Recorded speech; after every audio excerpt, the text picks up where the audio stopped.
The Hojo clan in the history of Japan was a family who controlled the hereditary title of Shiken, or regent, in the Kamakura shogunate between 1203 and 1333. Despite the title, in practice, the family wielded actual governmental power during this period compared to both the Kamakura shoguns or the imperial court of Kyoto, whose authority was largely symbolic. The Hojo are known for fostering Zen Buddhism and for leading the successful opposition to the Mongol invasion of Japan. Resentment at Hojo's rule eventually culminated in the overthrow of the clan and the establishment of the Ashikaga shogunate. The Hojo were an offshoot of the Minamoto's archenemy, the Taira of the Kamu branch, originating in Izu province.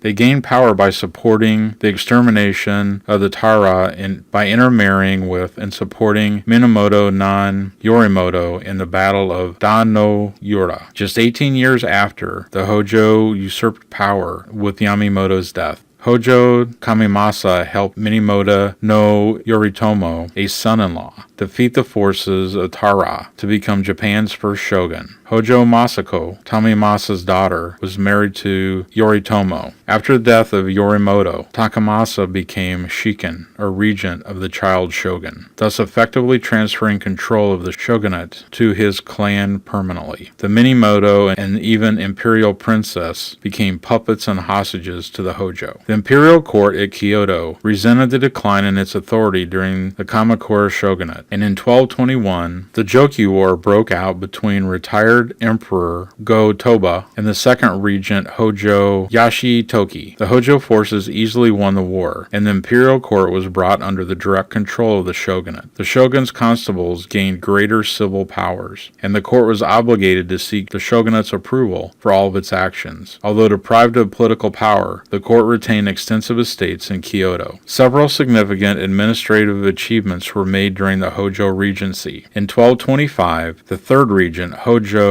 Yasutoko, established the Council of the State, providing opportunities for other military lords to exercise judicial and legislative authority at Kamakura. The Hojo regent presided over the council, which was a successful form of collective leadership. The adoption of Japan's first military code of law in 1232 reflected the profound transition from court to militarized society. While legal practices in Kyoto were still based on 500-year-old Confucian principles, the new code was a highly legalistic document that stressed the duties of stewards and constables, provided means for settling land disputes, and established rules governing inheritances. It was clear and concise, stipulated punishments for violators of its conditions, and remained in effect for the next 635 years. As might be expected, the literature of the time reflected the unsettled nature of the period. The Hojoki describes the turmoil of the period in terms of the Buddhist concepts of impermanence and the vanity of human projects. The Heika Monogatari narrated the rise and fall of the Taira, replete with the tales of wars and samurai deeds. The second literary mainstream was a continuation of anthologies of poetry in the Shin Koken Wakashu, of which 20 volumes were produced between 1201 and 1205.